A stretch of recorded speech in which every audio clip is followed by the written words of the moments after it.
Where the Crawdads. Where the Crawdads Sing by Delia Owens. So some of you may have seen the movie. The movie was also released just a few months ago. I have not yet because I didn't want to muddy my waters when talking about it. And some of you may have read it a while ago. I did. I read it a few years ago and then I reread it. So And Katie, I just want to say one thing. I'll promise I'll shut up. No, don't shut up. I read the book a few years ago, and then I said, well, I don't remember it. And the movie was on TV when I was on Prime or something. I said, great, I'll watch the movie. I started to watch the movie. After 10 minutes, I had to turn it off. It was awful, just awful. I said, this is no good. So I said, I'm going to reread the book, but I'll just skim through it. I had it on my Kindle. I started reading it. I read the whole thing from top to bottom the second time and loved it. The movie was awful, awful, awful. It's one of those things that we have problems with, right? Like when you read a book and you enjoy it, and then they make a movie or a TV show or whatever, it's hard to meld those two, the two experiences together, because if they try to stay too faithful this is a conversation that I was having, I think just yesterday, I said with my mom about a television series. And it's that if they try to stay too faithful to the book, you're going to hate it because they're never going to get all of the elements of the book in it. What they have to do is they have to adapt it in some way so that it stays true to the story, true to the characters, but, you know, it's got to give it that something else because it's a different form of media. Right? Hey, like, I have to jump in here, Rona. I could not agree with this. I have to disagree with you. I thought the movie was superb. It's too bad you gave up after 10 minutes because the scenery was so, you know what I found? Let me finish. The scenery was so lush and gorgeous. Okay, it took place in Louisiana, even though the story was somewhere else. Okay, and I thought it was very well done, very well. So it's what I didn't like about it? They emphasized all the sex, like when she was having sex or whatever. They made it into something, and I found like that's not what it was about. I don't even remember that. So I don't know which movie you saw because there was and I'm starting to think that there were two versions. Okay, well, it's that Rona watched a blue version. No, very little with the sex. Very little. That's right. I watched the porno of it. Oh, there you go. Even Tony agrees there was very little sex. So I'm really wondering what Prime put on, and I can't believe that there could have been two versions. Just enough to show you how each boy treated her. But it's funny because just why not start off the discussion with sex? I'll say that when I reread the book, I had forgotten how. Like I had forgotten the sexy bits, and every time it came to a sexy bit, I was like, "Forget it in the movie." And I don't know where the sexy bits were. I don't even know. I can't even remember any sexy bits. Anything that I didn't think anything about that at all. Now as I think about it, I don't even know. The movie or the book, Roseanne? I never saw the movie, but I don't remember sex being a big thing in the at all. It wasn't a big thing in it. It just surprised me. Like, excuse me. I think the scene that I'm thinking of is when she and Tate first start sort of exploring and I was like, oh, I didn't remember. Oh, I didn't remember that. I don't mean to come across as prudish. I just was surprised. I was surprised. That's why I just felt like, where was this in the book? Where was this in the book? Like you don't realize it, but anyway, that was my feeling about it. Yeah. And I was able to read it second time right through. I loved it. Okay. So book as a whole, everyone read it? So we won't feel bad about any spoilers about talking about the end, because that's one of my key things that I want to talk about is the ending. I want to know how everyone felt about the end. But we know the book, it's follows Kaya as she's growing up in the marsh. She's the marsh girl. The townsfolk call her marsh trash. One of the things that Delia Owens, the author, did is she talks, like, she sets us up in the prologue by talking about the difference between the marsh and the swamp. And in the marsh, there's all this life that's, very vivid, very like Carol was talking about the movie version, how it's very lush, and Delia Owens's descriptions are absolutely beautiful. I find, like, on the second read too, like, just like you really feel like you're there. It's amazing, and you want to be there to actually witness all of this nature, all of that we don't really get a chance to see because of, well, civilization, right? Like, this is where the title comes from as well. Where the Crawdads Sing. And I think Tate describes it in the same way that Delia Owens has described it in interviews, is that Where the Crawdads Sing is meant to be far out, kind of where where humanity hasn't encroached upon nature. And so you can witness all the wildlife, all the fauna in its kind of full form. And then the swamp is where kind of things go to die. So this is sort of the balance of these two things sort of represents Kaya's life, right? She lives out in the marsh. She's like a part of all of this life, all of this, fecundity all around her. But at the same time, we also have Chase's death, which we're introduced to very, very early. I think it's the first chapter, where we're introduced to, like, so death figures really strongly in this book as well. And also Kaya's solitude, in a way, can represent that same sort of thing. It's like, how can her life, like, how can she thrive as opposed to just fading because of a lack of sunlight or whatever it is that you want to say would happen in the swamp. I'm going to leave most of the storyline kind of aside a little bit, just while we, like, for initial talking about it, and then we'll all talk about it, and I'm sure that we'll get to all the different storyline parts.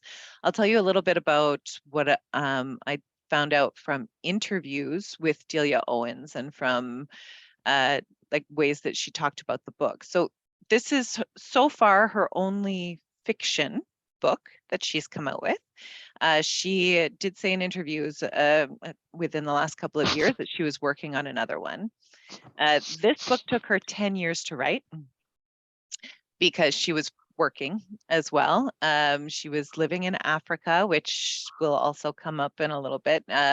She is studying wildlife, doing research with her then husband, and it was sort of like all day kind of thing. So she was just, she described the process of writing the book. She would get up really early in the morning at like 4:30 and sit in front of her computer to write. And she felt like she got the same thing out of sitting in front of her computer to write that other people felt sitting in front of a campfire. She just found it very relaxing and immersive in that way, which is, I thought, was a kind of funny thing, because 4:30 in the morning sitting in front of a computer, most of us end up thinking sitting in front of a computer is not the most relaxing destination way to spend one's time. Where was she writing this again? So she wrote it, she was writing it, I think the idea came to her when she was living in Africa, working in Africa and studying lions and elephants and African wildlife. And then she did it, the interview that I'm thinking of, which is the only one that's coming to mind right now of where she was when she was writing it, was when she was living in the States. Oh. No, she was living in the States on, I want to say Iowa, but that might not be right. Colorado, somewhere like with lots of land, open spaces. She was still married at the time, and again, still doing research. But it was after Africa. It was in Africa is where she got the idea of, I'm sure that you all noticed these similarities of like the relationships between the ways the animal behavior and human behavior. And one of the sort of prods to that this where this story came from was looking at Pride of Lions and seeing how the female lions were interacting. And she really missed her female friends from back home. She was very isolated out in doing her work in Africa. And so that's one of the reasons, was again this like comparison between isolation and community, but also looking at the way that the Pride of Lions, the members interacted, and that like sometimes they would be, of course, like they worked together, they were raising each other's cubs and like keeping an eye out for predators and everything, but they would also fight like crazy. And she was just like, it's sort of, this sense, the idea of community as being painted as just a good and happy thing is not entirely true. Like there are always going to be sort of these ways that we clash and have to sort of figure out ways to resolve issues. What did she do? What did she do for a living? I don't understand. She was a research what? How did she make money? She's not a wildlife biologist. What is she? Oh, so she's okay. So she's something in that field. Yeah. So this is where she had previously published, I think, 3 other books, nonfiction, to do with the work in Africa, and she co-wrote them with her husband, or her then husband. So, tell me what you thought of the book. Her descriptions, her metaphors. I could have written down. I mean, I have a friend who writes little snippets, and I swear to you, I could have gotten 10 metaphors, the most magnificent metaphors, and we're talking true metaphors, not similes, metaphors. And it was fascinating how her descriptions were amazing. Amazing. She said in an interview that her, like when she was writing descriptions, she would have to rein herself in periodically, because she said she compared it to too much sugar in your coffee. Like she said she could have kept going, but she didn't want to ruin the coffee, basically. Otherwise, when it's all description, which I think, well, I don't know about you guys, I have read books before that it's too descriptive, and then you sort of lose interest a little bit. But I think that they hit a really, really nice balance with, again, that feeling like really present in every experience in the places where she was, even though I'm not familiar with that kind of country. And when she talked about the insects, how they mated, and I mean, but she only gave a little snippets, but it was the salacious kind. It was good. Like these were like, oh, really good information. And this is it too, right? Like this is also how Kaya's character learns about interpersonal relationships, because she doesn't have any models in her life, right? Like her mother and father, like her mother leaves really early on in the book, and her experience with like their relationship with each other, not ideal. Her mother's gone so early, and I'm gonna probably bring something up about that later, but so that she has to like really figure out how to be a person on her own. Like she doesn't have any models to work off of, to bounce off of. She doesn't have interactions with people from the town until she's like 10 or 11, really, other than the very brief interactions with the social workers and the other kids from school that one day, and the lady from the Piggly Wiggly. Like she doesn't know how to be. And so she sees how the gulls interact. She sees how the fireflies attract each other. She watches like all the turkeys, the wild turkeys, the way that they behave together. It's through observing what's going on in the nature around her that she figures out how to be herself.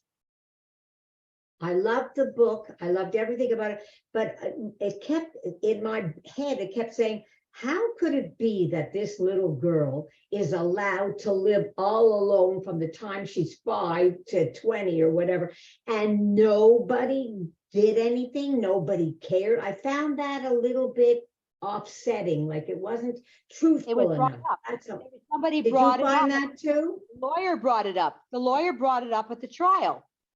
The lawyer Yeah, brought it up. And yet, but it's not possible. Like we're talking the early 1960s, I surmise that that's what it was. And I think that we don't realize it, but unfortunately, it was still I remember my father going to Florida and it had colored only. They still had, he stopped in gas stations and they had a dirty place to take a drink of water. It was way down below, and my father had. This is actually, but this is just letting a little girl of 5, 6, 7 years old live all by herself 24 hours a day. That boggles my mind that somebody somewhere. They do it in Africa too. But it came up a little bit in the beginning, right? When they talked about the people who live in the marsh and about how it's like, this is where people have gone to escape to and to be forgotten about, and to like, it's really like a populated, or the people who do live there, not necessarily populated, but like people who live out in the marsh, like they're solitary and they're left to their own devices, and that they can be partly because the marshland is so rich. So that's where runaway slaves went. That's where pirates went. So one of those things is that this marshland is this, like, it's very other. They really other it from the very beginning. Well, and like this in the world, you go to South America and certain parts, you will see 5-year-old, 6-year-old kids on the street begging. They're lying in the street. They're sleeping on grates. You see it. It's sickening. It makes you sick. But that's the way it still does that today. In the story too, I mean, they do have, like, they send the social worker out to get her to go to school, and then they come back a couple of times, which she always hides. And then every time she goes to the Piggly Wiggly, even though it's years after her mother's gone, the Piggly Wiggly woman asks about her mom, and she always says like, oh yes, mama's, doing her chores and all this stuff. She wasn't alone, I think so. Or like enough, you know what I mean? I feel like enough so that they could tell themselves that it was fine and not their problem. And you also find out that she was giving her extra money. Yes. Yeah. And she was still thriving. So maybe they thought somebody was feeding her. But the other thing too is that they didn't care.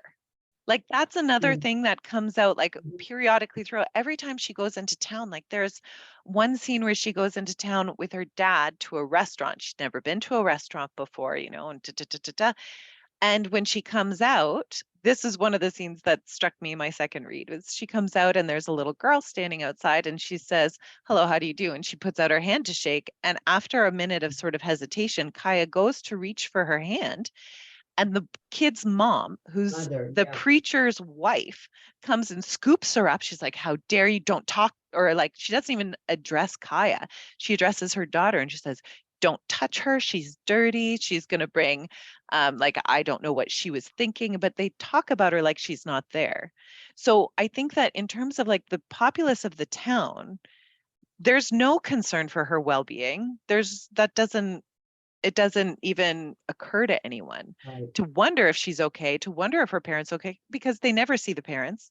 They rarely see her, and they're happy to forget about her. They're happy to, because she's swamp trash. She's dirt. Lower than dirt. Dirt can grow things. Interesting.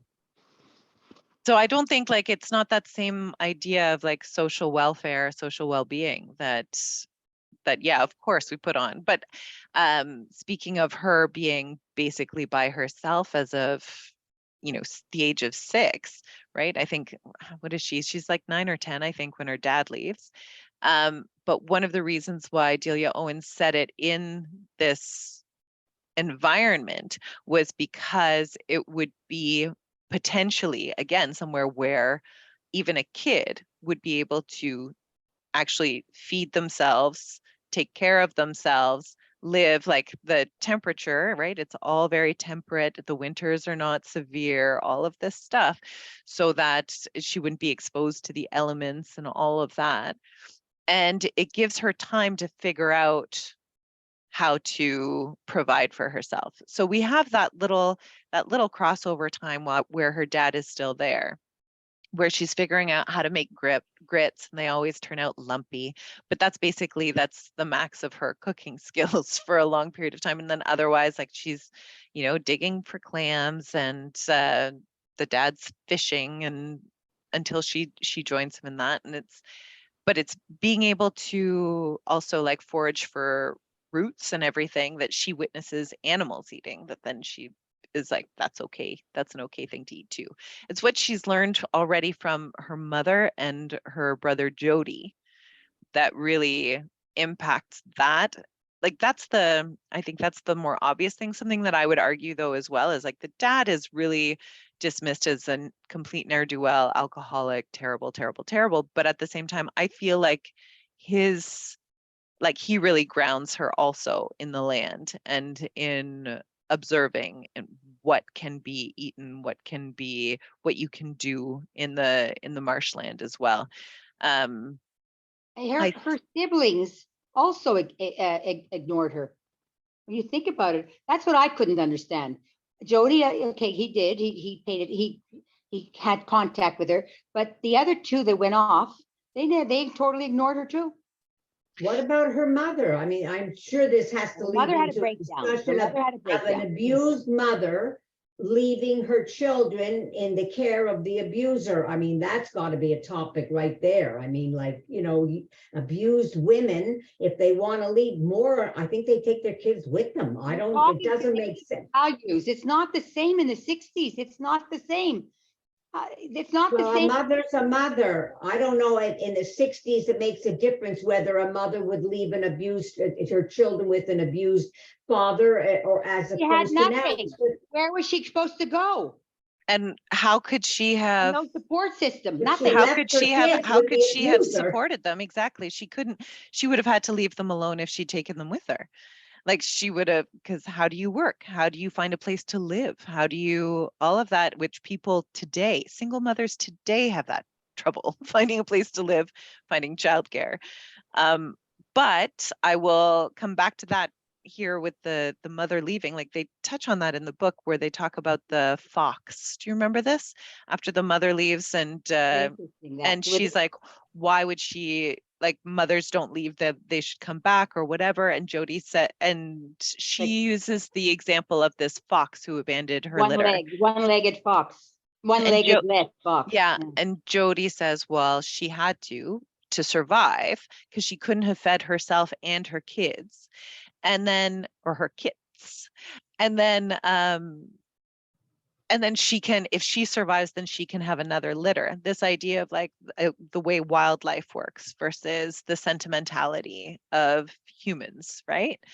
And in a way, I can see that transmitting, of course, I mean, that's probably why it's in the book. I mean, like, we can see that transmitting to this, like, but I know I'm a little bit garbled here. I see what you're saying, Rona, and I agree. Like, this idea of how could she do it, right? This is something that Kaya struggles with.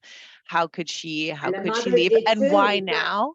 And why now? The mother struggled with it all her life. The mother it changed her life. She was a mess because she left her children. It was always there.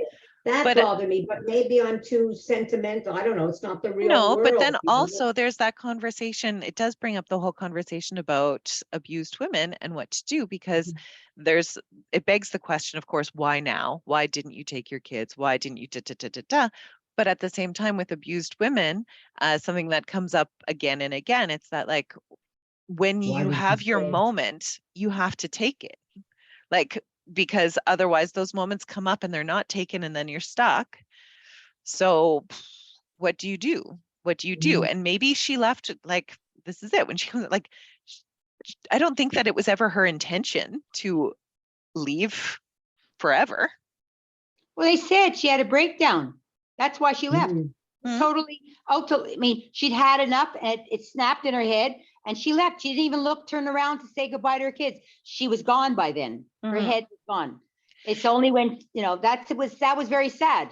And then there's also with the siblings, and their involvement. Like the siblings were all a lot older, right? She had 4 older siblings, and they were all much older than she was. Jody was the closest one to her, and I think he was 5 years older than her. 7 years older. So this is it, is that there is that scene that she remembers with the nail polish. Do you remember that? The mother came home one day from her trip to town with a thing of nail polish, and she painted the sisters' nails, all the daughters' like nails, and her own. And then they went out in the boat, and then they got really muddy and they got stuck, and they had to, and they laughed, and her mother said, you know, this is it, is that we help each other, and we may get dirty and whatever, but we have to try and do it with a sense of humor. I thought that was nice, even though of course Kaya doesn't have any real moments where she can sort of bring that back up, like use it again. I don't know. I mean, the older ones could have maybe managed on their own. She could have just taken the younger one with her. I mean, I can't excuse her. I mean, I can excuse her for leaving him. I can excuse the abuse, but to actually just walk away, especially from this little child, how do you, I just can't. I mean, if she's going to have trouble on her own, she'll have the same trouble with this little girl, but the older ones maybe could fear for themselves. But to me, that's like inexcusable. That's how I feel. But of course, don't judge, right? Don't judge. Well, this is it. I think that like what Roseanne's saying about her breakdown, like it's just like, it wasn't that she was thinking rationally. She was thinking about survival. She wasn't thinking, she couldn't get past the survival part. She was gone. So ladies, okay, I read the book. I love the book. You are analyzing this part of it to death. And I'm thinking her mother left. She couldn't take it anymore. Okay. And obviously we've got another hour, Carol. We can move to other parts. Yeah, but like you're staying just right on that part. Let's get to the boyfriends. I mean, go on then. And go on, bring us over. You know, I'm home now, as you can see. I'm having my mushroom soup. It's ever good. Everything's delicious there. So let's move on. I mean, like, you know, it's fiction. That's the other thing, ladies. Remember, it's not a true story. It's fiction. Okay, so what do you want to talk about, Carol? Oh, okay. I want to talk about the only difference in the movie was they didn't show how she took him up to that big high thing and let him drop. So in the book either. They don't say in the book either. Yes, definitely. I remember that scene vividly from the book. No, that she brought him up. You don't know that she killed him, not till the very end when they find that necklace. I knew she killed him because what I read was that she decided she met him up at that, whatever you want to call it, okay? The tower. And he showed her how there was one loose square. And he showed her that. And that's where she had him stand. And she pulled the lever and he fell to his death. How can I be the that was not that was not in the book. No. That was could have been in the book. That's at the very beginning when they first met. That's not near when he was married. No, that was when they first met. Okay, so that's my version, that I knew that she killed him and that obviously she hid the locket. All right, carry on then, carry on. Oh, the other thing I didn't understand was why Tate left her. I never understood that part. For school? Yeah, like but he never came back. Yeah, but he never came back. So that bothered me. At the end, much later on. No, he came back and he watched her. Yeah. He went away to school. Okay. He went away to school and he said, I'll be back on July 4th. And he said goodbye to her. And she asked me to change. He's only one of the 2 people in her life who at least said goodbye. So she says at the one point, she's like, Jody said goodbye. And like everyone's always leaving her, but no one says goodbye. So Jody said goodbye and Tate said goodbye. But he said he'd be back on the July 4th, whatever. And then something happened where he couldn't come. He had like a research thing with his supervisor or something like that. But he did still come back. But he couldn't get word to her because you can't Right. send anything, right? But he came back and he saw her from a distance in her Mhm. boat, and he saw her. So it was a few days later, I think, than that he was supposed to meet her, and he saw her from a distance from her boat, and he just like watched her from afar. And it's like it could be creepy, but it isn't, because he like frames it in that like he remembers her saying that she had done the same to him before, like just to kind of observe.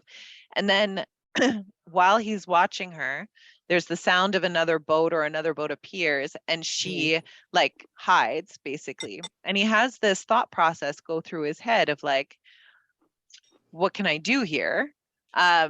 Like the life that I'm looking at living, like studying marine biology, becoming a biologist, like she's smart enough to understand all of that, but she couldn't really fit in. He couldn't see how she could fit into it in the social elements and everything. And he still was very, very immersed in school. And he doesn't make any contact with her that time, and he leaves, and he's like, he apologizes in his head. And I think it comes back again later where he gets really angry with himself for not trying again, The for chicken. not. He said he lacked courage. He wasn't brave enough. Yeah. And Okay, like, I might just leave this discussion because I enjoyed the book so much, and to hear all of you parsing it like this, I'm not enjoying it, and I love the movie. So I'm going to hang in for a bit, but if you see that I left, means I can't cope. well, we like to hear your perspective, Carol. Yeah. I wanted to talk about the couple at the Piggly Wiggly. I Okay. thought that they were wonderful to her. No, I'm you're not wondering talking. if they knew that the mother had left, and the You kids. talking about But Mabel? Mabel? yeah, They're not the I don't- Piggly Wiggly. They're the gas station. Oh, Yeah, well, Mabel that's and what I meant. Jumpin'. Mabel and That's what I- Jumpin'. yeah, that's what I meant. Yeah, I thought that they were wonderful to her, and when she came up with that idea of digging the clams and making some money, and they were very good natured that way. And No, I they thought were that was. Go ahead. I was going to say they're the parents that she never had. Yeah. Yeah. No, they're fantastic. And I think, no, I definitely think they knew that she was on her own. Like, even if Jumpin' had only ever had real contact with her dad from him coming to get gas, then that he never comes back again. Yeah. I didn't understand one thing. When the father leaves to go because he wants to get more money from the government, he comes back a changed man. And she had a wonderful relationship with him. They went to the restaurant. He took her to the fishing, and they played cards. They did all that. That's the part that I didn't get. Like, I didn't understand why and then of course he got the letter from the wife, and that was it. He just fell apart too. But for a while there, he was perfectly almost normal. He didn't drink. So I don't understand. We don't hear, like, what is it? They gave him more money. What happened? They gave him some treatment. That's the part that was something. There was something there was no information. There was absolutely nothing. You didn't even have an inkling of why was he suddenly so amenable. Well, I have abusive opinions, but means- I'd like to hear everyone else's. Yeah. No, I'm just saying maybe he was manic depressive. He was very abusive. Sometimes abusive meant, oh, I'm sorry, I'm going to be better. But yet they still fall back into their old patterns. I think he was like a typical abusive man that's going to do better and everything, but he just can't help himself, and something triggers him. And he goes off again. That's how I looked at it. Maybe he's manic depressive or something's wrong with him to be so abusive, Well, he's very angry because he's wounded, and he's got PST. Yeah, that's right. That's and what he has. That's it. I mean, there's no Post-traumatic question. stress You know that. disorder. Yeah. Well, and also the loss of what he saw as his birthright, right? Like he used to live on a plantation.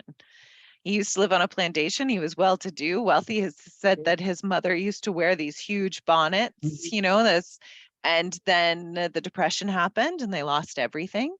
And then he stole a couple of family heirlooms, ran away, and then ended up in the swamp. But I would argue the point, Roseanne, that he was a changed man when he came back. I don't think that he was. Oh, I from don't that, either. That's what I'm saying. I don't know what made him all of Just a for a sudden. brief time, that's all, But and then he there's- reverted right back. But this is it. There were a lot of things there, right? One was that he no longer had 5 children. He had 1. He no longer had his wife there. He had like, it was just him and her. And still, for when he, like, even after he comes back, like, they don't spend a lot of time together. And even that time, it's mitigated by the way that she interacts with him, right? Like, when she wants to, when he comes back, she wants to ask him if she can borrow his boat sometimes. And she doesn't ask that. What she asks instead is if he can teach her how to fish. Because he had taught, like, he'd taught his sons how to fish. So then he's like, but you're a girl. And she's like, yes. And then it's like, well, there's no one else here, right? So then he takes her out. And then even through that period, it's not that he never has liquor on him. It's that sometimes he doesn't. And part of that, I think, might be, again, like, using the liquor as escapism. And then he had maybe less to escape or feel the need to escape from. I don't know. I think there are a few extra things, sort of like, there are a lot of changes that happen in that period. And it's Yes, not but- just going off to, like, because he does come back. He does come back after going to see if he can get more money from the government. But it's also that, like, in terms of things that, like, reasons why he's angry or a miserable son of a, all of that, like, there's the loss of, like, going from wealthy to poor. And then, so he falls in love with this woman in New Orleans and then takes her away, and everything's going to be, oh, well, no, things are still sort of garbage. And then they have kid after kid after kid, and things are still kind of garbage. And things are, like, even still, they said, like she said, like, there were times when the whole family was together, when they would all sit, it's just that they always lived, like, with abusive members, right? It's like just waiting for the other shoe to drop, just waiting. And because I think Kaya spent so much time on her own in that period when it's just the two of them, and didn't really ask anything of him. She didn't, so he had nothing to be resentful for necessarily. I don't know. She knew, do you think in an innate way she knew how to deal with him better so he wouldn't fly off the handle? I feel, I might be misremembering this, but I feel like I remember her talking about, like, again, using a wildlife example of what to do. She knew, I think. And then too, like, she uses the wildlife examples for whenever he was in a rage or whatever, of like where to run, how to hide, all of this stuff until it passes. You have to wait until it passes, like it's a force of nature instead of an adult able to control his own behavior. Okay, now let's go to the trial. Excuse me, everybody. I'm going to have to leave now. It was nice to be with you. It was really And I'll nice to see you again Toby. next month. Okay. Take Bye. care. Bye-bye. Bye. Bye, Toby. Bye. Toby. Okay, so the trial. What I will say about the trial, I was going to come back a little bit to Delia Owens's process of writing the book. So apparently she wrote the ending first. And then she went back and wrote the lead up to the ending. And the other thing that she said was that she'd written the different parts, like the parts where, like, initially she'd written it quite linearly. So, like, Kaya's childhood leading into, like, her adolescence and all the stuff with Chase, and then the death. And then it was the last thing that she added was the sort of courtroom drama, the courtroom drama elements. And it was to sort of more flesh out the book. And I think it might have also been upon the advice of her editor, but initially that wasn't part of it. But this is one of the cool things about this book, is that it's not just one thing, right? It's a love story. It's practically a nature documentary. It's a coming of age novel.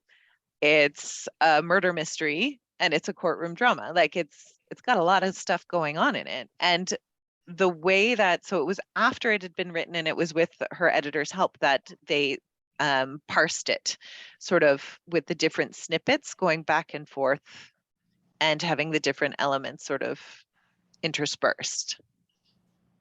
Courtroom. I'd like to know how they got the lawyer, because if she was so uninterested and Jody wasn't around, I just got, that lawyer was phenomenal. He came from Boston. Where does he come from? They appointed a lawyer, the judge appointed a lawyer, and then this guy came out. Did they not say? I don't know why I always had in my head that it was Tate, but Rona, you have a way better memory than I do. I think so. I think now that you mentioned it, I also, I thought, well, she's allowed to have a lawyer, so they usually get a lawyer that's not so great. They're working for the state or whatever. He's not like has his own practice. I don't know what he was. My husband's a lawyer, that's why I'm saying. But I think, yes, I think there was a point where Tate was involved in the cost of that more expensive lawyer, somebody. But I thought it was partly in getting him as well. But I'm not coming up in my brain with any. She had money. She had written the book, but she had money. She had money. That's not money. It's the fact that she was totally uninterested. So I'd like to know how it happened that all of us.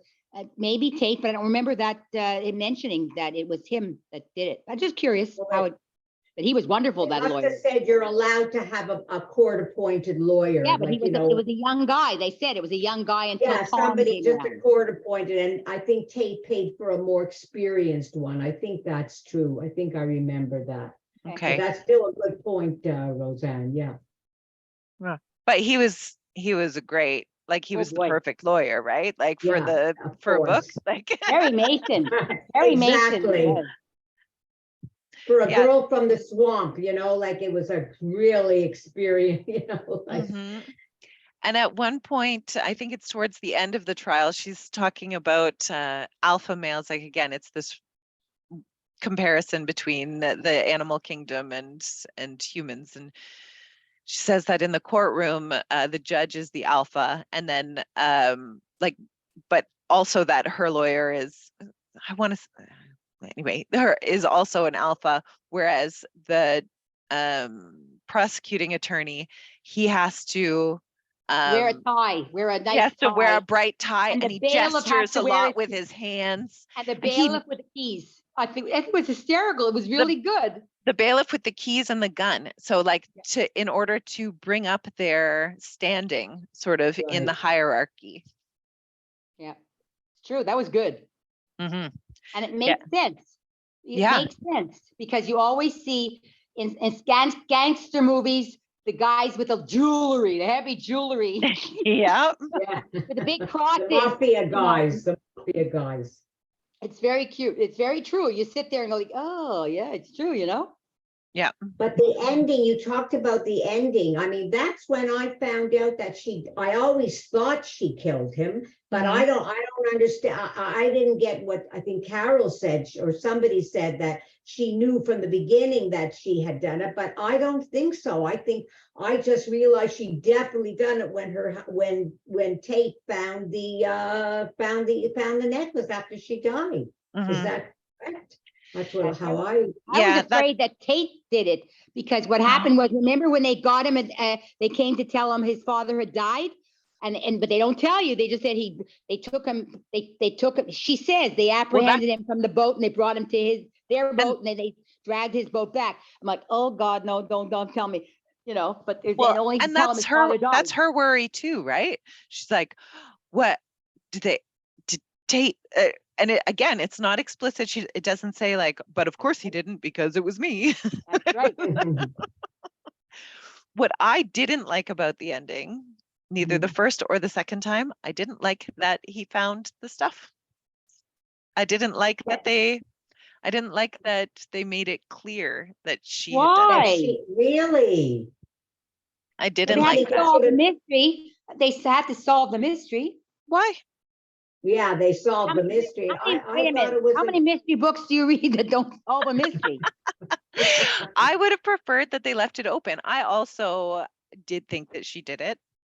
throughout. You did I the liked, million. yeah, I liked that they had all the red herrings sort of things in there of, you know, He could have Chase tripped. being such, then there would have been his fingerprints, you know, like they knew that someone did it, but Yeah. because like one of the reasons why I really felt sure that she did it the first time that I read it was because it was so clean. It was so like there wasn't the trace of anything. So if it was one of the jealous husbands or a jilted ex, then I felt like they wouldn't have planned it quite so well.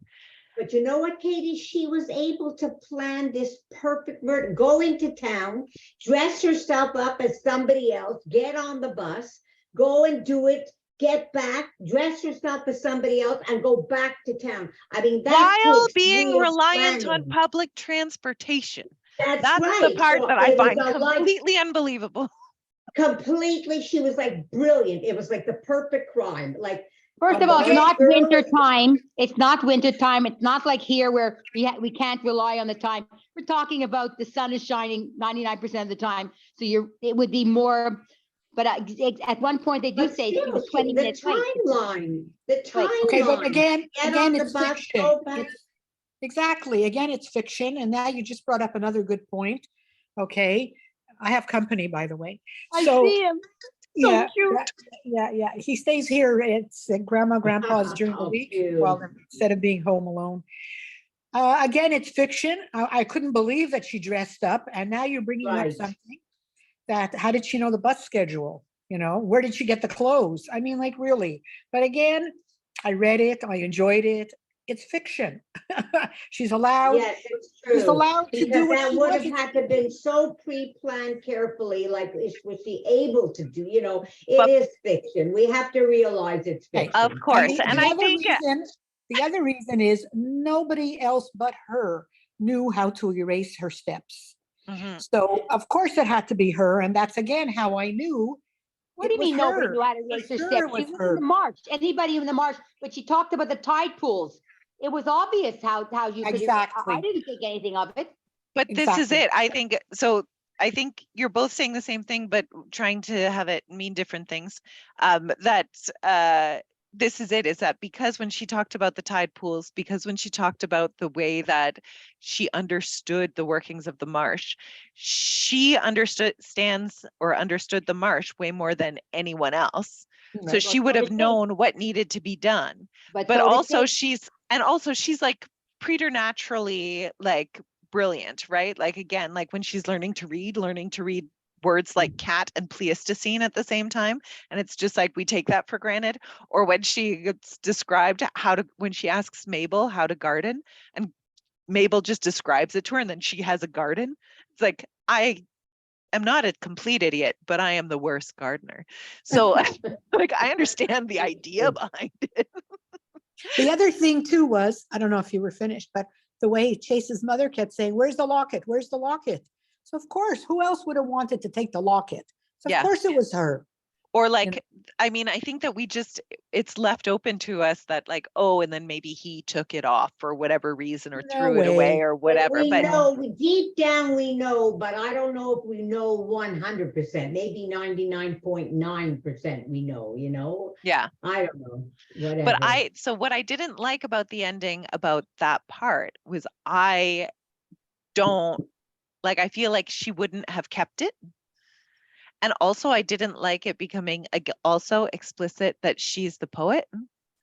Yeah, that was Yeah, interesting. that's that right. She I- was a again- poet under a different name. Yeah. And that's something that I kind of had also figured out, but I like open-ended things. I think that's just what that comes down to with me, is that I kind of would have just liked it Is to be a that little bit more necessary that she was the Don't poet? understand. Was that Don't like the necessary idea in that the you- book? I don't understand. You don't like the idea that she was the poet? No, I don't- knew. it's not that I No. don't- Why? What was the purpose of having her be that? I don't Oh, understand. I think it was necessary. I think that the way Mm. that like poetry throughout the book, right? Like her, first Tate's and Scupper's interest in poetry, and like the way that Scupper describes being a man, right?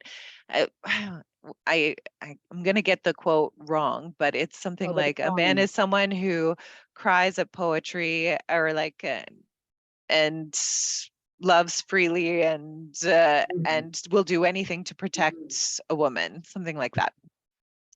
And part of that is, the way that I see that is, that's kind of being human, right? Like there are those things that you have to do, and there are the things that you do that make you a good person and who you are. And part of that too, it's the poetry was what was bringing the life, the extra life. It wasn't just you need beauty to come into your life. You need to be able to appreciate beauty to live a full life. This is one of the things I think that possibly could be argued that the dad doesn't have, right?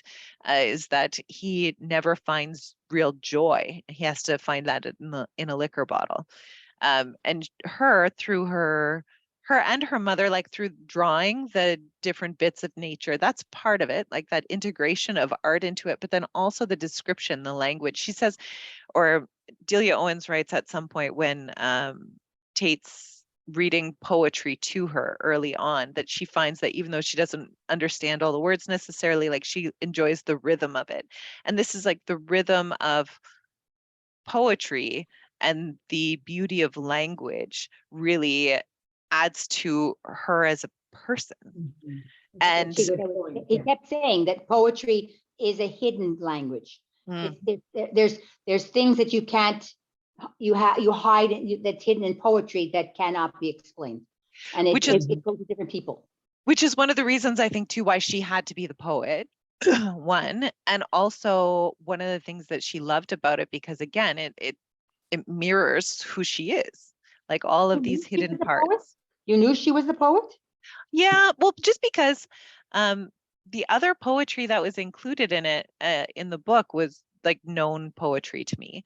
And then we get this Amanda, whoever's name, and I was like, who's that? And the first time I was reading it, I looked her name up. I was like, I've never heard of her. And I didn't hate the poems, but they did seem like, things that would be printed in a newspaper, like good, okay, good, but also interesting in that all of these poems had to do with, like, I just thought it was so interesting, or like it twigged something for me the first time that I read it about that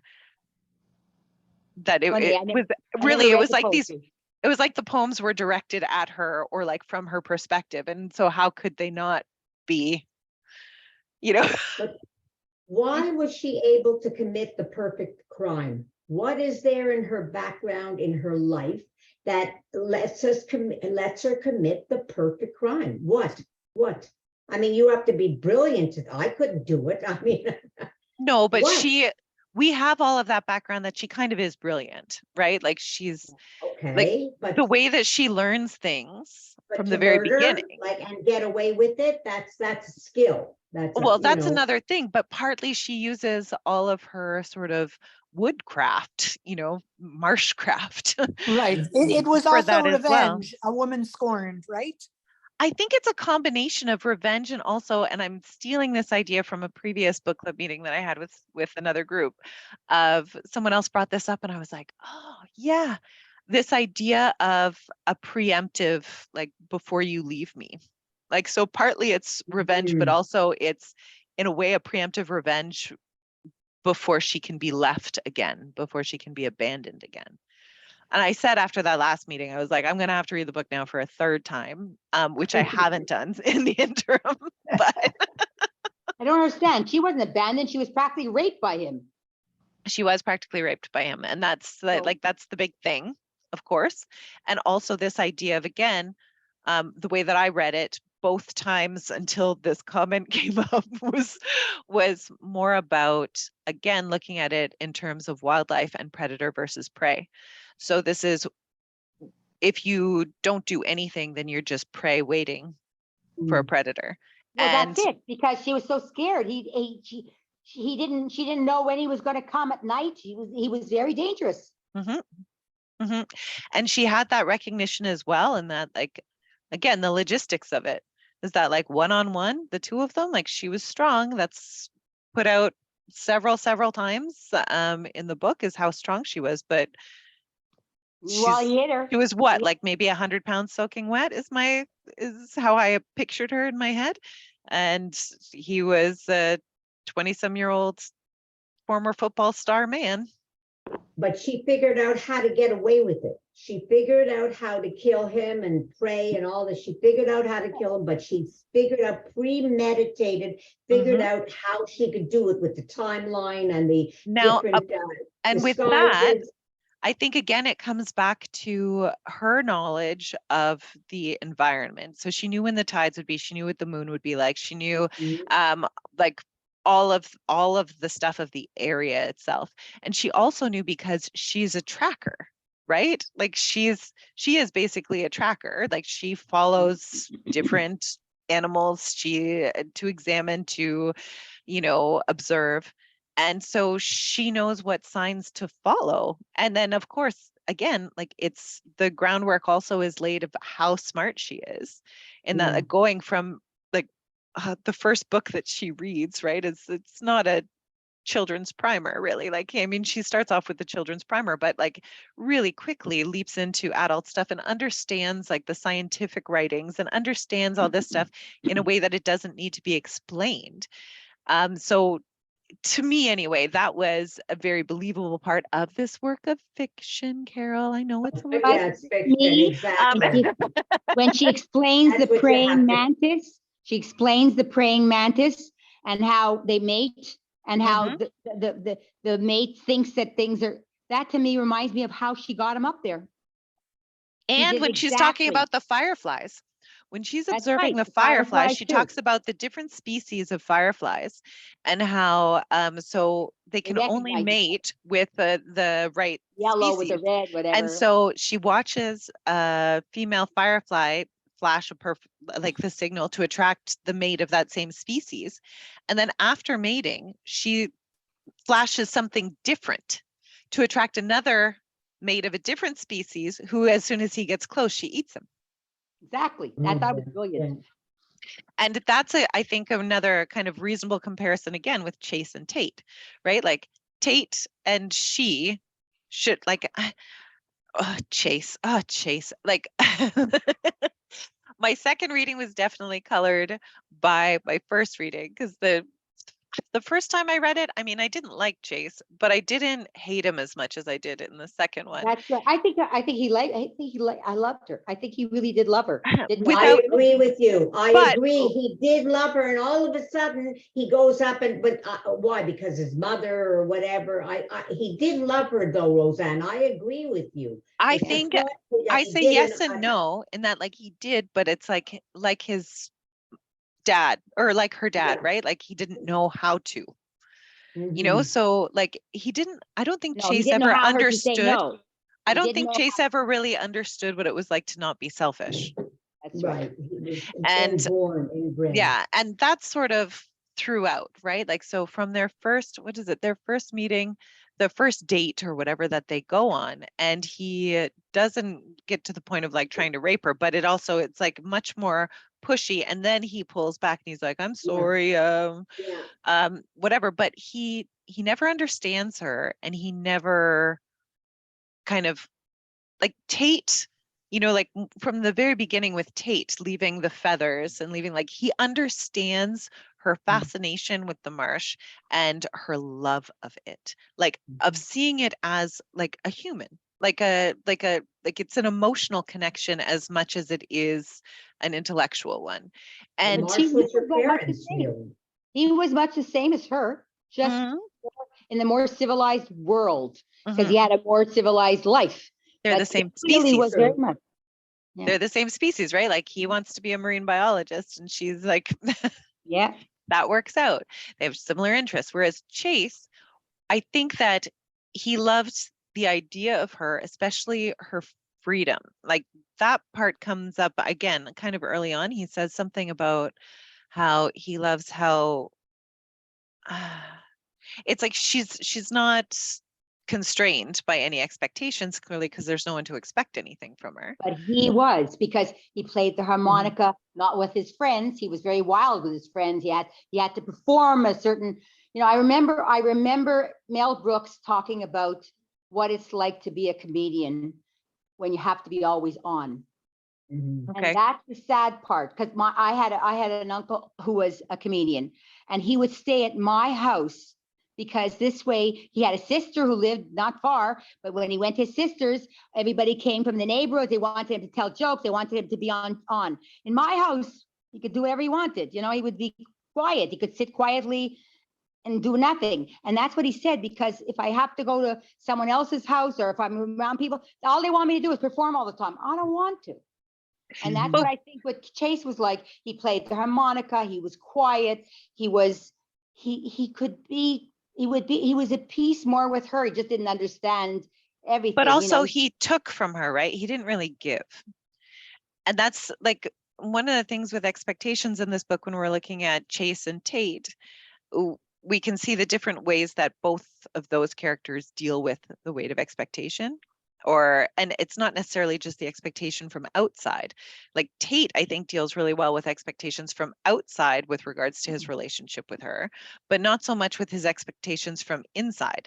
So like one of the things that makes him disappear is this idea of like, okay, but what do I want? What do I need? And can I conceivably do that with her?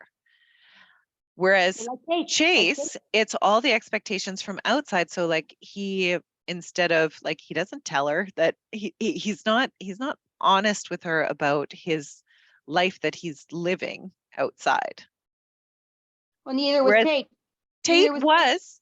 I thought Tate was. I thought even like when he wasn't, and he like he's mad at himself for it when he doesn't come back. But he's honest with her when he tells her that he's leaving, and that she says, why can't you stay? Why can't you stay? Do all that here? He says, but that's no, because I need to go out to be able to study, to be a marine biologist, to do this thing that I need to do. He's honest with her about the things that he wants to do and where he wants to go. Chase is not. Like Chase, even with all the things unsaid, like she has this idea that what's her face is going to be her mother-in-law, Patty Love, right?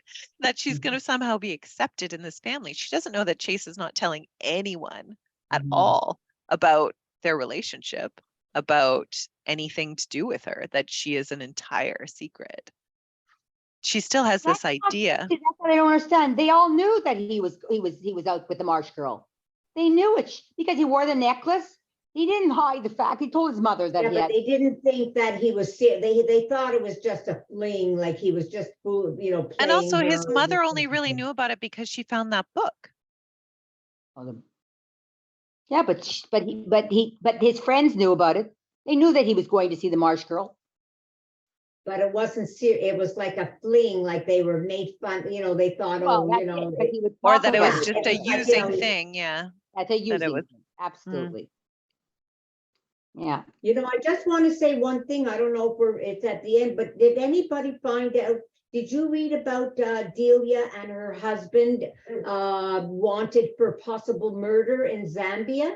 Yeah. Yes. Do you know that they can't? In 1995, they were in Africa and Zambia, and they were trying to save the elephants, and there were poachers, and some poachers got killed or something, and they are wanted for questioning in that murder, and they cannot go back to. I don't know what you're talking about. The author, what? The author, Delia Owens, and her husband lived in Africa. Her husband was Mark Owens, and they were trying to save the elephants or whatever from being poached. They encountered poachers, elephant poachers, and they were desperate to stop them. And then there's nothing that's really so. And they said that some of them were found dead, and they were wanted for questioning, and they left Africa. They left Zambia in 1995, and they haven't been able to. I guess they're out of the country. They can't, they think they shot them. They think that they did something. They want to question them in that murder, and they cannot. And she's never been back to Zambia or Africa. They're supposedly murdered poachers. They want to question them about it. They are definitely suspects in that murder. Yeah.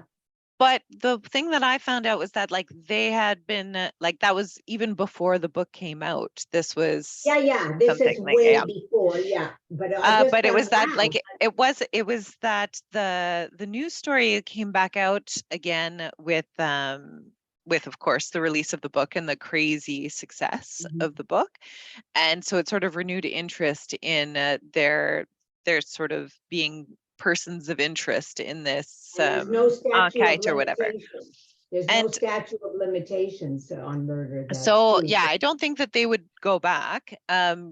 She has said in interviews just like that it's not that they were wanted to be arrested or anything like that. Just questioned. One of the things that she and her then husband did was that they'd set up like this anti-poaching sort of almost like a base camp to try and protect these elephants. And then yeah, these I thought it was just one person who like a body was found. But what I thought was really interesting, and of course it just helps to fuel all of the rumor and everything, but in an interview she said something like where she almost equated like the way that Kaya dealt with the accusations with the way that she was just like, you just basically you keep your head up or you keep your head down and you just continue moving forward because you have to live your life and whatever. But in the book Kaya did it. Right. Yeah, so maybe she did the perfect crime in Zambia. Could be. I mean, like, Yeah. it just Yeah. it just added a little bit to, whoa, it's like, what? Well, this is like deja vu, Yeah.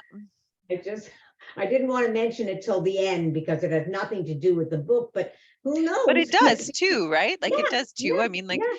there's definitely like that there are kernels of these experiences obviously contributed to the way that she wrote the book and like the ways that people deal with it. Maybe if she ever pops off, we'll find a hidden Exactly. a Something hidden from the amulet poacher from around the her poacher. neck. Exactly. She's And That's some not married to poetry. this man. the Why? perfect. Is she divorced? Is that what it is? She's She was divorced now, married yeah. at the time. She was married at the time and with her husband, and they were wanted for questioning in this. I think it was just one poacher, and they wanted for, and they left the country and never went back. And there's a statute of limitation, and they still would like to. They haven't found the killer yet.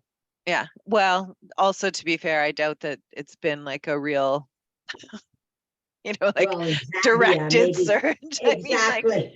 They must have given like up already. poaching for is sure. poaching is supposed to be illegal too, and that hasn't been in a way. Like this is it. Those two stories again, the parallel versions. It's just like with like, Chase dying, and I'm just like, Okay, so yeah, but he back was such a back to jerk. the ending, because I don't want to finish this thing. Why is it that you were upset that they solved the mystery? I find that interesting. yeah. Just because I felt like that was just tying things up in a bow, and I didn't think that it was needed. I think that it could have just been left at that.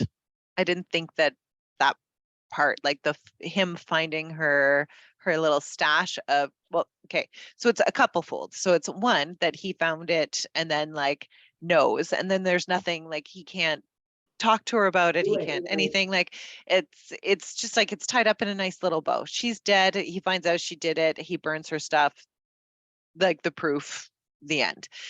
The other thing too is that I didn't feel like her character would have kept that stuff after being so meticulous of cleaning up everything. I didn't feel like she would have kept the necklace. Yeah, why I'm going to would jump she- in here and I'm going to tell you, a lot of editors ask the authors to change endings.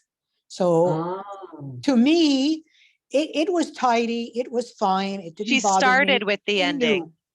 She started Yeah, with the ending. Okay, but I'm talking the ending. Okay, that he because I don't think, well, I think he thought she was innocent, so he was shocked when he saw it. Okay, but it gave him closure too, that he knew that she did it. But again, I'm going to go back to tell you, I read a lot that the editors make them add something or make them change the ending, and it infuriates me. Well, So this Carol, is like I if said. that's true, which I agree with you, Carol, because I thought of that too. but I'd like to know what do you think the ending might have been if she had to change it? What would you think it might have been? Like if it hadn't been this type of ending, what kind of ending would it have been? They would have left it open, like Katie says, I think. Yeah, They would have just not maybe having she that. wanted to leave it open. Maybe she did. What? I don't But think so. I think she wanted that part. Like from, Oh. again, from what I read about this one, like I understand what you're saying, Carol, about like editors ask all sorts of changes. Like this is one of the big changes that they had, was changing it from a linear narrative to being back and forth sort of and rewriting. There were a lot of rewrites, I think. But I just don't like that much resolution in my books. I did. To me, it was perfect. Good. I agree. loved I the agree, ending. Carol. And somehow It now I'm made going to me take think back. of her- I It don't. made I me don't think think of the her in a editors. different way, that she was so brilliant that she was There. able to. Thank you. Yes. Mhm. Yeah, Yes. that It she gave was him a able to different pull it shock. off. It completed her in my mind as who she was. That's See, what and it did. like So, yes. Carol, where I always thought that she did it, I Yeah. kind of already thought she was brilliant, and then that part, I was like, what a dumb move, saving the Not neck. me. No, not at all. That was her diary. I thought that I was agree with I you, agree, Carol. Carol. Yeah. I agree. Remember, she didn't have much to save. So this was a memory. These are memories that she didn't have. yeah. She didn't have a photo Yes, that's album. a point. That's a good point too. That's a good point too. I liked it. That's 1 against 3. Yeah, well, I was gonna say But that that's the like, beauty, to me, it's- that's the beauty of a book club. and it's even You more have than something- 3. Yeah, that's everyone that I've spoken to loves the ending. It's like I am the only one who doesn't like that. I'm saying that you're saying to me, you have read mysteries where it's an open ended and you didn't know there was going to be another book.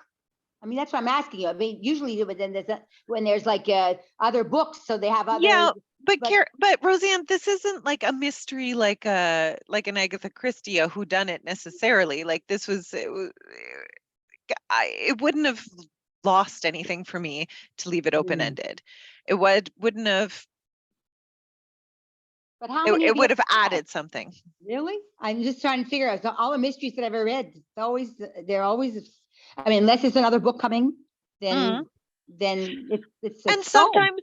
sometimes I've read mysteries before where the detective doesn't find it. You know what I mean? Like we find out, but Oh, I like because see. you're just Okay. on the All inside right. of Okay. someone's All right. head, All right. or but the other thing too is, again, while this, I would say this novel does qualify for in the mystery realm, and maybe that's why, because they have the whole tie up at the end. It is a little bit of a whodunit. I never questioned who done it. It didn't Like- change anything, and it didn't change anything. Like it still would have been the same story, whether she did it or who Yeah. did it. Didn't matter. He died, and that's all. And fair enough to everyone, fair enough, mea culpa. Like if they had left that part out, then probably our book club discussions and all book club discussions would have been a bunch of people saying like, I hate it. Did she do it? I don't know. I don't know. How do we know? And that would be- They left us hanging. Yeah, it's true. True. I can't believe they left us hanging. There isn't going to be a part 2. She's dead.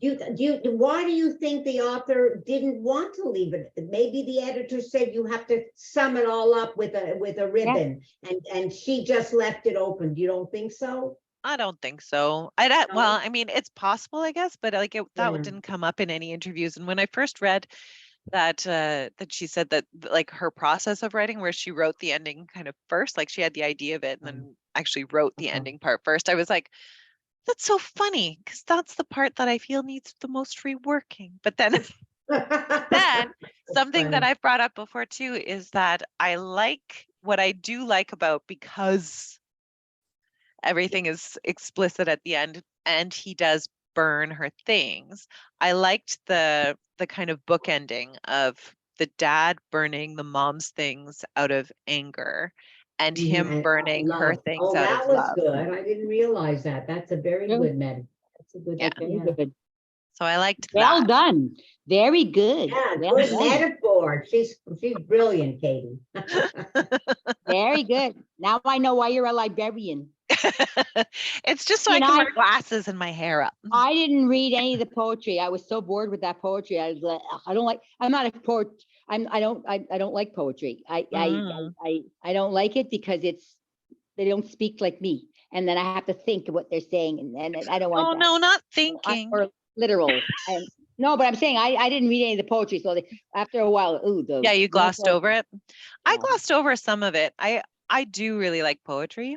I'm And I sure. also had the experience of when I was a teenager, my first boyfriend, he used to write me poems, and they Oh, were that's so different. bad. Oh. Sorry, I love you still. You're a very lovely person, but like they were not great.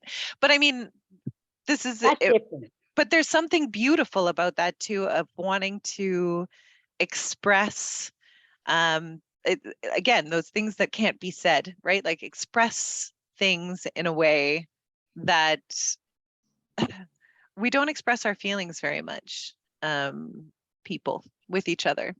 And even when we do, the language that we use with each other is often inadequate. And so using poetry to do that, I think, was an interesting technique. And also that it reinforced that sort of similar thing. Now, country and Western music. That's my thing. That can be poetry Okay, too. Poetry, my kind of poetry. I can see it. I'm with you. Every radio station in my car and in my house is country and Western. But this is something too. I think that in the same way, I think that we have a tendency to write off whole genres of things, just because of some sort of preconceived notion. So people can be like that about poetry, like, oh, poetry, no. Or, oh, country music, no. As opposed to seeing like there's good and bad poetry, there's good and bad country music, there's good and bad jazz, there's good and bad. Like I don't think it's worth writing off an entire. No. But I didn't think it had anything to Romance do- novels. I'm just going to say romance novels here in preparation for next month's Read Oh. What You Oh. Want romance themed. Oh, I was Don't write gonna, off what all did you- romance novels, Carol Blank. I'm looking at the top of your head talking to you. You You got want the us to wrong read person. Oh, yeah. Carol, how come you've been so quiet? I thought you were off the grid already. No, you know what? I read the book a long time ago, and this time I watched the movie. And so I'm loving this review, but unfortunately I can't really add to it because it's been such a long time. I read it when it first came out, and all these wonderful details and I have to read it again. And Well, that's Yeah, it's so good I to read missed it out again. because of my lack of reading the book as opposed to seeing the I movie. find it interesting that I read it a long time ago too, and I couldn't remember that she had done it. Really? Oh, that was Oh, the that only was the thing I first thing I remembered. remembered. And I really liked the people who sold her gas. I found they were very compassionate, and as opposed to the minister's wife who was a witch. And I know. it's interesting to see these. But that was the only thing that I remember. So I thank you That's why I for have to a read the book wonderful, over again. entertaining hour and a half. But I'm sorry I couldn't add to it this time. I'm That's going why I have to to I'm read going to them. sneak in just to say one more disappointing thing that I found in my reread, because Carol just brought up Jumpin' and Mabel again, and I loved them so much the first time I read them, and then the second time I read it, I was like, they're too perfect. That's one of the things that I found disappointing, because they're like, everyone else is just so crummy like most of the time, but like Kaya, we see more than one side of her, right? Like we see that she can be reactionary to a large degree, it turns out, but like we see like she makes bad choices, i.e. Chase. We see like good and bad, positives and negatives. With Tate, we see good and bad, positives and negatives. With Chase, even, we see good and bad, right? Like most of it is bad, and like that's colored it for me with him, but still we see more than just one facet of him. With most of the townspeople, with the exception of the Piggly Wiggly woman, who gives the extra change and who always tried to draw Kaya out a little bit whenever she came in, all the other townspeople are the worst, aside from, again, maybe the social worker we could look at, but that's her job. And with Jumpin' and Mabel, The social worker, do you remember at the end? The social worker saw her hiding. It's the truant officer, the gentleman who was running around looking for her, and she never told her where she was. Do you remember that? No. Yes, and she winked at her. How did Yes. that must be one part that I just glossed right over. Do you remember that, Rona? She's sort of like, at first I didn't, but something is triggering something. I think I do remember something like that. I have a and terrible then I just memory. forgot about it. I'll look for I it in think here so. and I'll tell you when we get to it, no. But this is my one little criticism is just like, yeah, Mabel and Jumpin are too perfect. They're so perfect that it's like, I know it's fiction. I know it's fiction, but I like that. I like it when there are some, when they seem more human. Could they not have taken her in because they're black and she was white? I was just gonna ask that too. But They have also to would watch she, they have to watch themselves because he seems to be. Yeah, they had to black be people careful around. because they would have been perfect for her, that she needed yes, them. but she but wouldn't it- have been, but then she wouldn't have been in her home in the marsh. Yeah, and it's also the black and white, the townspeople would probably go crazy with That would have been huge. Yeah, But yeah. also, Yeah. I think they did it, like, this is it. They were there for all, like, they were more present than her parents were. Yeah, of course.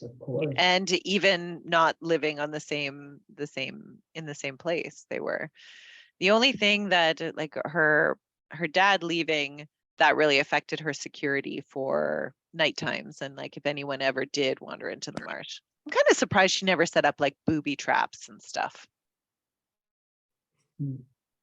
Yeah. Seems Yeah. like something she would have been capable of. So what do we have to read for next month? A romance novel? So next month, our meeting falls on February the 14th. Oh, So thank in you. honor of that, Valentine's Day. it's a read what you want book club, but I would like you all to focus on themes that have some romance in it. So I've talked with Carol Blank a little bit about this before, who has romance novels. And I've said, like, the thing is that most books that we read have some degree, some element of romance to them. And so that's fine. I don't care if you read like Mary Below or, like a big romance novelist. It doesn't have to be a period piece. It doesn't have to be. Just try and think about the things that you're reading in the next month. Think about the elements of romance in it and what you can talk about with regards to them. Because I did this genre studies thing years and years ago, and one of them was romance. And I realized that so many of the books, because I also used to be the same of just like, romance novels, but a lot of like classic literature could fall under the category of romance. Like, think about Jane Eyre. Like, pretty much the entire story is looped around her in Rochester, right? Think of Sense and Sensibility. Think of like their Wuthering Heights. Oh my gosh, Wuthering Heights kills me. Love it. But all of these books, like some of these canonical works, there is a romance or some sort of romantic relationship that is central to the character's development or to the theme. So just whatever it is that you end up reading, then just try and hone in on the romantic elements, and so that I can pick on you and talk about it. I finished Is Wuthering Heights a yesterday. very large book? Wuthering Heights is a tiny book. I've never read it. I'm embarrassed to say. I think I'm going to read it. If it's not like 5,000 pages long. No, it's not 5,000 pages long. I never read it either. No, yeah, I've never read it. This is a good opportunity to read it, actually. I don't think I'm going to reread it, but you guys might make me. Yeah, I'll save my Wuthering Heights story for next time. What were you going to say, Carol? I just finished reading something yesterday. Janine had suggested it. It's called Honor, and it could fall into a romance novel, but it's so educational. It's distressing, but it's about life in India, and it's really, you may want to read it. Make some notes now. Honor by Thriti Umrigar. Make some notes on it, Carol, about the romantic elements. Yeah, I may remember, so I'll remember. Yeah, good idea. Okay. Make you talk about it next time. Okay. Ron, I want you to read it. Oh no, here I have to do this again. There we go again. I'm gonna have to read it. I just Yeah. have no choice. Yeah, And Wuthering Heights, huge thanks to you, Katie. I'll have to read that too. All Yeah, right. you may want to have a classics because I don't know, I don't remember, but there are many that I haven't read also, when you're talking about it. I read them a few years ago. Yeah, like 1 or 2 50, years 60 ago. Yeah. years ago, yeah. So, it's They're very good easy to say. revisit. Yeah, maybe. Our Okay, my past ladies. traditions. Thank you. A great session. That and was especially great. That was great. Yeah. Not participating and listening. It was a great experience. Wonderful. Thank you very much, ladies. Thank you And I so much. stayed, Katie, I stayed to the end.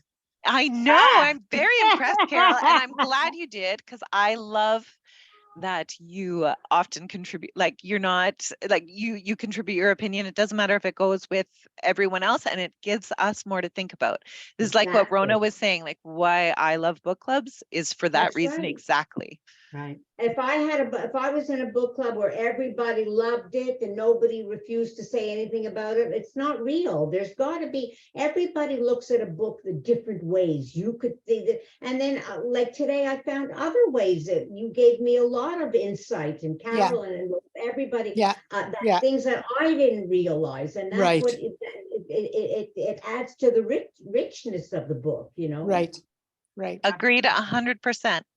Katie, Okay. we want to hear what you have to say after seeing the movie. Yeah. Oh, well, Well, yeah, see if you agree with me. I Come don't know. early on the Maybe I do. 14th and we'll get that out of the way then at the beginning. But Okay. just before I end the meeting, Roseanne, did you find the part or do I have I'm to looking, read but this it's, a third time? I'm looking. I'll find it. Don't worry. All right. Lovely Thanks, to see you all, ladies. ladies. Thank you Good to so much see for you. Thank coming. you so much. It was wonderful. Excellent. Thank you. Thank And you. I look forward to seeing you all again on the 14th, I hope. Thank you. Yeah. You Okay. betcha. Thanks. Bye. Bring Katie. Bye, chocolates. everybody. Everybody bring chocolates. Okay, will do. Bye. See you Bye. then. Bye. Bye.